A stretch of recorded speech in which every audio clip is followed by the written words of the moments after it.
Radio vous explique la canicule, mais qu'est-ce que veut dire la plume de chaleur? Pour en parler ce matin, Jérôme Lecou, prévisionniste météorologiste chez Météo France. Bonjour. Bonjour Jérôme Lecou. Bonjour. Merci d'être avec nous. Alors c'est vrai que ces dernières semaines, déjà pour les néophytes, ceux qui ne connaissent pas forcément la météo, on a parlé d'un dôme de chaleur, donc il y a quelque temps. Là on parle d'une plume de chaleur. Alors c'est quoi une plume de chaleur ? Alors effectivement, c'est un terme qui est sorti dans les réseaux sociaux. Alors en fait, on reprend une terminologie anglaise, donc c'est pas forcément très approprié pour notre langue française. En fait, c'est tout simplement un panache de chaleur. Je pense que l'expression est plus juste d'employer le terme panache que plume. Oui. Donc ça évoque en fait un transport de chaleur. Il a fait très chaud ces derniers jours au niveau de la péninsule ibérique et donc on a cette masse d'air qui est advectée en direction du sud-ouest. Donc au final c'est un phénomène qui est très classique pour nos régions quand on a un flux de sud à sud-ouest. D'accord. Il n'y a rien d'exceptionnel dans ce phénomène. Oui, d'accord. Donc on l'a baptisé plume de chaleur. Alors que le dôme de chaleur, c'était quoi pour y revenir en un instant quand même?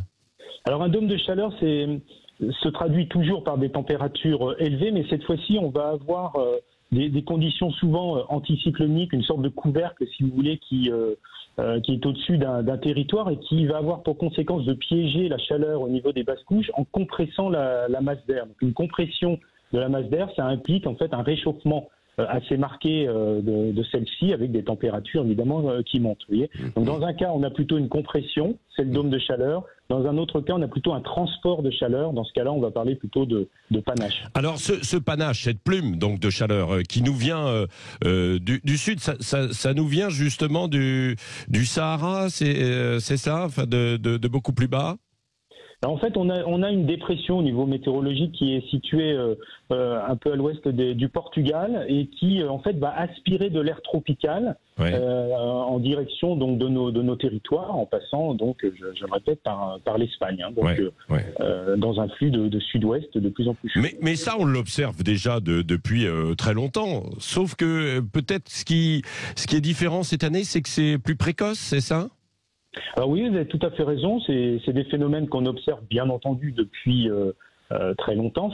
Ça n'est pas nouveau. Là, ce qui est très remarquable pour cet épisode, c'est la précocité, puisque effectivement, faut quand même souligner que nous sommes que le 15 juin, donc à la mi-juin, avoir des températures qui vont dépasser très largement les 35 degrés, pour tendre vers 40 degrés très localement. Oui. C'est quelque chose qui aura un caractère assez inédit.